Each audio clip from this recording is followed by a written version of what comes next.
Hello. To find it, type in the Google search Canva, or use the link below. Open the website. Register and log in. On the start page you can choose between many different formats and designs. You can create YouTube thumbnails, presentations, Instagram posts, logos and much more. Click for example on YouTube thumbnail. Then you can choose between many templates. Choose one or use the white layout. You can edit the font and change the background. For that, Canva provides many pictures. Some of them costs money, but the most are free. For more editing you can use elements or grids under the tab Elements.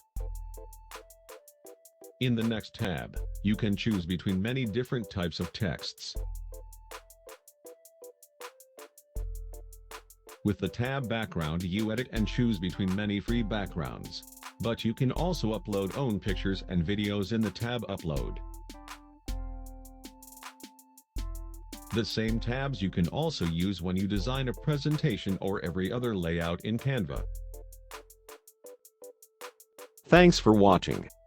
See you.